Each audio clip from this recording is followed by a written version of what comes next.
Hello and welcome to MetaSounds for the Wwise. Today we're going to be looking at how to recreate the random step container from Wwise in MetaSounds. To start off, let's take a look at what kind of things we can do with the random step container. We can give it an initial delay. We can change its play type from random to sequence, but we're not going to be looking at sequence containers today. We can change its random type from standard to shuffle. We've got the limit repetition option, and we can change the limit repetition to number. Its scope can be global or game object. On top of that, we can change the weight of the items in the container to increase or decrease the likelihood that they'll play. And lastly, like with all the other containers in Wwise, we can randomize different parameters like volume and pitch. Our goal is to create a MetaSound patch that's going to give us access to all of these options. But to start off, I'm going to create a MetaSounds source because it allows me to audition any changes that I make, so it's much easier to debug. We'll start with a wave player, we'll connect our outputs, and so the problem is that a wave player only allows us to play one wave asset, but we want to create a pool of wave assets and randomly choose one of them to play. We can do this with the random get node or the shuffle node, which we can access by left-click dragging from the wave asset input. Both of these nodes have the name wave asset array in parentheses, and each of them has an input called an array. So an array is just a list of things. In this case, it's going to be a pool of audio files, and we're going to be able to randomly pick one from them. To create our audio pool, we can either promote the array to a graph variable or an input. Since I know that I'm going to be making a MetaSound patch, which will be using inputs, I'll create an input. I like to prefix my arrays with AR underscore because if ever I'm working on a MetaSound with a lot of arrays, I like them to be grouped together in the members section. To add audio to your array, all you have to do is drag your audio files into it. Now, if we connect our onPlay to our random get and our random get to our wave player, when we play the MetaSound, it will choose a sound at random.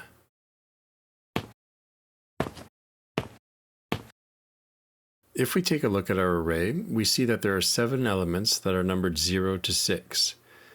We can create a weights input, which is also an array, and we add the same amount of items to it. We can change the likelihood of a specific sound playing. The index values of our weights array correspond to those of our wave asset array. So if we change the weight for index 0, it will affect the first wave in our wave assets array. Likewise, if we change the weight for our 6th index, it will change the weight for the last item in our wave asset array. So far, we've seen how to change our random type from standard to shuffle, and we've seen how to change the weights of our audio. Now let's take a look at how to randomize things like pitch and volume. Our wave player pitch is a float, that's to say a decimal number, and it's in semitones. So if I put it to 12, I'll raise my audio by an octave, and minus 12 will lower it by an octave. Like in Wwise, raising the pitch speeds up the playback of the file, and lowering it slows it down. If I drag out from pitch shift, I can create something called a random float.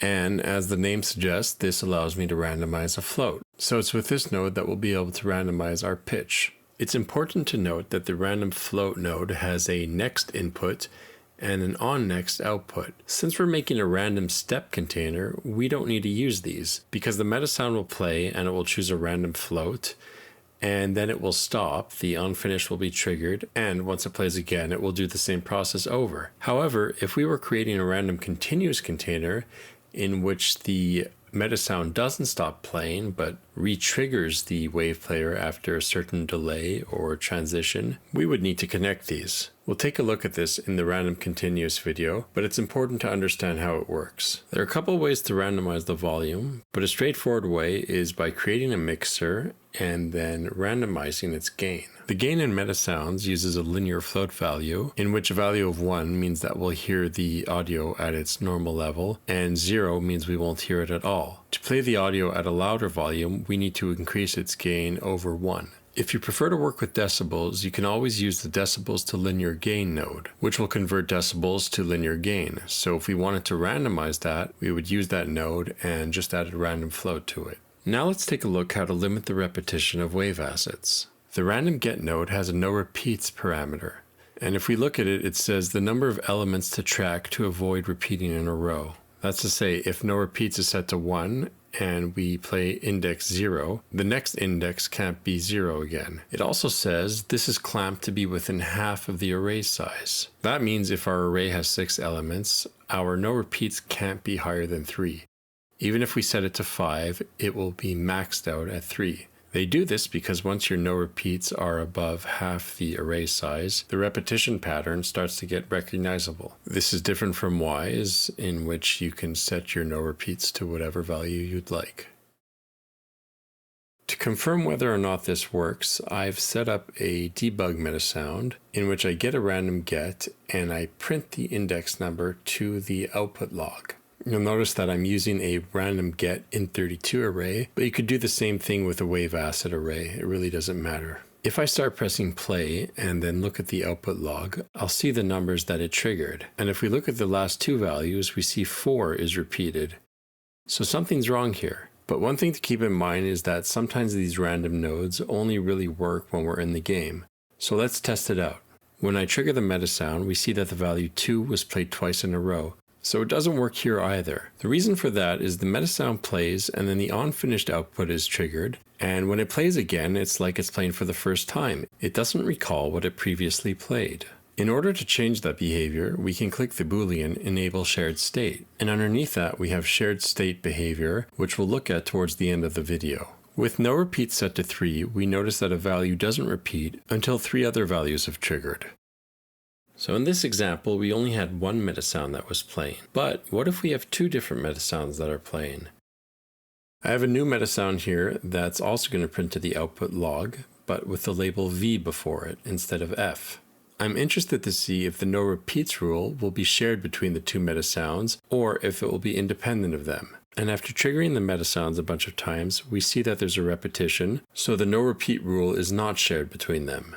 It's the random node's shared state behavior that will determine this. Our shared state behavior was set to same node, and we saw that the no repeats rule was not shared between MetaSounds. Now if we set both MetaSounds to same data, the rule is shared between them. I'm not going to go through all the different possibilities. The behavior seems different between MetaSounds and MetaSound patches, and I'll admit I'm not familiar with all the different options and I don't even really know how it works that well, but I guess we could say this is the MetaSound equivalent to GameObject versus global scope in Wwise. Now that we've explored everything, we'll create a MetaSound patch and we'll copy and paste our nodes from our MetaSound into it. I'm going to add the patch to the MetaSound so I can see how it looks as I add the inputs. Something kind of screwy happens when you copy onPlay, onFinished, and your audio outputs to a MetaSound patch. You'll see that their names are all messed up, so I delete them and I recreate them. One thing I'm adding to my patch is an input to control the total gain of my random step container. I'm going to do that by using a multiply audio by float node,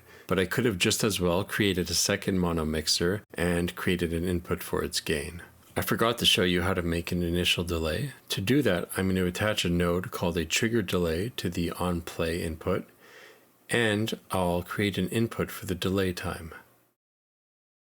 Of course, if I wanted to, I could also randomize the delay time, but for simplicity's sake, I'm just going to keep it as it is. Generally, I like changing the widget of my inputs to none and unticking clamp default because it lets me set the inputs on the patch to any value without causing any problems. Oh, and by default, the input for your delay node is going to be 1, so you'll probably want to change the default value in your MetaSound patch to 0. So after a bit of tidying up, this is what our MetaSound patch looks like. In this patch, I'm using a random get, so its Wwise random type would be set to standard. I could duplicate the patch and replace the random get with a shuffle node if I wanted a shuffle random type. Or if I really wanted to, I could set up one patch to toggle between the two with a Boolean or something like that, but that feels like overkill to me.